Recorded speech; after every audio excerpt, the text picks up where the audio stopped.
en el verano de 1797, el filósofo alemán Immanuel Kant publicó un breve ensayo en respuesta a un crítico francés, defendiendo una tesis que rozaba la demencia moral. Afirmaba que si un asesino con el hacha ensangrentada tocaba a tu puerta preguntando por el paradero de tu mejor amigo, estabas éticamente obligado a decirle la verdad exacta sobre dónde se escondía. Para la mentalidad rigorista de Kant, la mentira destruía la fuente misma de la justicia y la confianza humana, haciendo que el deber de decir la verdad fuera un valor absoluto, sin importar las consecuencias sangrientas de ese acto. Esta paradoja de la verdad incondicional expuso una falla trágica en la arquitectura de la ética moderna. Creemos que la verdad cura, une y santifica, pero cuando la desnudas de todo contexto y la aplicas sin compasión en la vida real, se convierte en un instrumento de tortura y exterminio. La exigencia contemporánea de transparencia total no es un logro espiritual ni un síntoma de madurez emocional. Es un imperativo destructivo que confunde el desnudo integral de la mente con el verdadero amor y la convivencia pacífica. El sociólogo alemán Georg Simmel demostró que la civilización misma solo fue posible gracias a la invención del secreto. El secreto es la barrera arquitectónica fundamental que define el territorio donde termina un ser humano y comienza el resto de la especie. Sin una zona de opacidad, sin esa grieta de reserva personal donde guardamos pensamientos grotescos, dudas pasajeras, atracciones reprimidas y fantasías inconfesables, la individualidad es completamente imposible. En el momento en que entregas la totalidad de tu paisaje mental a tu pareja, a tu familia o a la sociedad, dejas de existir como un individuo autónomo y te conviertes en una propiedad pública disuelta en la masa. Las relaciones verdaderamente duraderas no se construyen sobre la base de confesárselo todo al otro, sino sobre el criterio maduro de saber qué cosas deben silenciarse para proteger la estabilidad del vínculo. El secreto no es una traición, es el muro de contención que evita que la complejidad caótica de nuestro mundo interno aplaste al ser querido. La cultura hiperconectada actual ha instaurado el dogma de que la privacidad es sospechosa. En el ensayo sobre la sociedad de la transparencia, el filósofo Byung-Chul Han expone cómo la demanda moderna de exhibirlo todo ha transformado las relaciones humanas en transacciones pornográficas donde nada queda reservado a la imaginación o a la distancia. Cuando todo se vuelve visible, la magia se evapora y el misterio muere. El deseo sexual y la atracción afectiva necesitan espacio, opacidad y una cuota inevitable de inalcanzabilidad para mantenerse vivos. Una pareja que se exige transparencia absoluta, que comparte contraseñas de teléfonos, que demanda saber cada pensamiento que cruza por la mente del otro y que exige una confesión detallada de cada segundo del día, no está construyendo intimidad. Está edificando un panóptico penitenciario. La obsesión por saberlo todo no nace del amor, sino de un pavor neurótico a la incertidumbre y de la necesidad compulsiva de ejercer control total sobre el otro. La neurociencia y la psicología cognitiva respaldan la necesidad de esta separación. El cerebro humano genera miles de pensamientos automáticos al día, muchos de los cuales son fragmentarios, contradictorios, impulsivos o francamente inmorales. Una persona puede experimentar durante un segundo el deseo ardiente de abandonar a su familia, de golpear a un desconocido en la calle o de traicionar a su socio, para luego olvidar esa idea 2 minutos después, sin haber ejecutado jamás la acción. Esos pensamientos son el humo inevitable del motor biológico en funcionamiento. Practicar la honestidad radical y vomitar verbalmente cada una de esas fluctuaciones cerebrales sobre tu pareja bajo el pretexto de ser auténtico es un acto de pura crueldad egocéntrica. Descargas el peso de tu caos mental sobre la otra persona para aliviar tu propia culpa, obligándola a procesar y perdonar basuras mentales que habrían muerto en el olvido si hubieses tenido la madurez de guardártelas en silencio. En la terapia de pareja y el estudio de la psicología del deseo, Esther Perel destaca que la pasión florece en el espacio de separación que existe entre dos individuos autónomos. La paradoja romántica exige que queramos que la pareja sea nuestro mejor amigo, nuestro confidente absoluto, nuestro socio económico y nuestro amante apasionado, todo al mismo tiempo. Pero la familiaridad excesiva destruye el erotismo.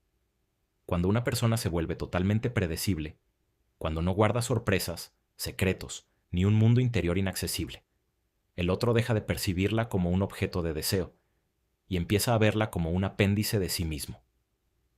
Amar a alguien implica aceptar que esa persona siempre mantendrá un territorio desconocido, una habitación cerrada a la que jamás tendremos acceso. El deseo vive precisamente en la tensión de saber que el otro es un extraño fascinante al que nunca poseeremos por completo. Los regímenes totalitarios de la historia han comprendido siempre el poder aplastante de la transparencia obligatoria. En las dictaduras más atroces del siglo XX, el Estado no se conformaba con controlar los actos públicos de los ciudadanos. Exigía la confesión pública de sus pensamientos íntimos, incitando a los hijos a denunciar los secretos de sus padres y a las esposas a delatar las dudas de sus maridos. La destrucción de la esfera privada es el método definitivo para aniquilar el juicio crítico. Cuando no tienes un rincón secreto dentro de tu mente donde refugiarte del escrutinio ajeno, tu capacidad de resistir a la presión social desaparece. La honestidad radical que exige el discurso del bienestar moderno funciona exactamente bajo la misma lógica. Nos empuja a entregar las llaves de nuestro mundo interno, dejándonos psicológicamente desnudos e indefensos ante la mirada juzgadora de los demás. Incluso en el arte, la literatura y la diplomacia internacional, la ambigüedad y la reserva son las herramientas que previenen el colapso. Un tratado de paz entre naciones enemigas nunca se firma sobre la base de una confesión sincera de todo el odio y los agravios pasados. Se firma utilizando un lenguaje cuidadoso, calculadamente ambiguo y estratégicamente reservado, que permite a ambas partes convivir sin despedazarse. El tacto humano es la capacidad de filtrar la realidad para hacer posible la convivencia. Si cada persona que camina por la calle dijera exactamente lo que piensa de los rostros, vestimentas e inteligencias de los demás de forma brutal y transparente, las ciudades se convertirían en campos de batalla en cuestión de horas. El secreto y la mentira piadosa no son fallos del sistema moral. Son el lubricante social que evita que los engranajes de la interacción humana se quemen por la fricción del ego. Quien exige una honestidad total a sus seres queridos suele esconder un narcisismo patológico que no tolera la alteridad. Quiere asegurarse de que el otro no posee un pensamiento que escape a su dominio, convirtiendo el vínculo en un contrato de vigilancia mutua. Esta dinámica transforma las conversaciones cotidianas en interrogatorios policiales, donde cada vacilación del otro es leída como una traición inminente. El resultado inevitable de esa inquisición doméstica no es la confianza, sino la paranoia generalizada. El perseguido, al sentirse privado del derecho a su privacidad natural, empieza a fabricar mentiras cada vez más complejas simplemente para preservar un residuo microscópico de su propia identidad, confirmando así las sospechas del inquisidor en un círculo vicioso de desintegración emocional.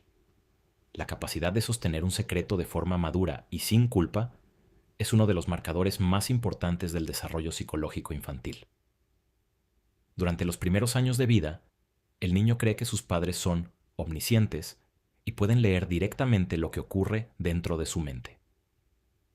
El momento en que el niño descubre que puede guardar un pensamiento, un deseo o una traición en la sombra sin que los adultos se enteren de forma mágica, es el instante preciso en que nace la conciencia de su individualidad. Descubre que es un ser separado, con una mente propia y un espacio inaccesible para los demás.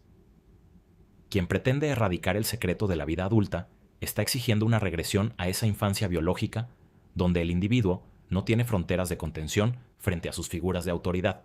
Existe una distinción fundamental que la cultura popular suele pasar por alto entre el secreto que protege la intimidad y la mentira maliciosa que busca la manipulación o la estafa. Guardar un secreto sobre tu mundo emocional, tus recuerdos del pasado o tus pensamientos fugaces no es lo mismo que ocultar una estafa financiera o un fraude que destruye activamente la vida del otro. La diferencia radica en la intención. Mientras la manipulación busca privar al otro de su capacidad de elegir en la realidad tangible, el secreto de intimidad busca preservar la autonomía de la mente y proteger al vínculo de la devastación inútil. Confundir la privacidad con el engaño es el error garrafal de la moral simplista, que no entiende la complejidad del psiquismo humano. Sostener la mirada a tu pareja, sabiendo que hay zonas de tu ser que jamás le pertenecerán, no es un acto de distanciamiento frío, sino una declaración de profundo respeto hacia la complejidad del otro. Significa reconocer que el ser humano que tienes enfrente no es una propiedad que puedas auditar, ni un mapa que puedas cartografiar por completo. Es una galaxia independiente que decidió orbitar cerca de la tuya.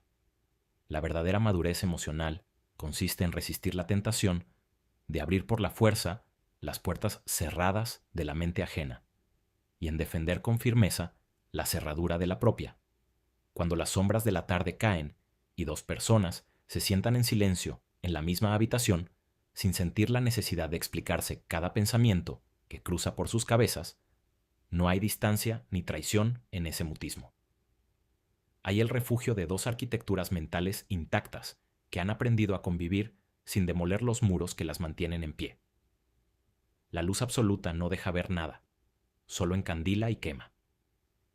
Es en la mezcla exacta de luz y penumbra donde la vida encuentra su único espacio para respirar.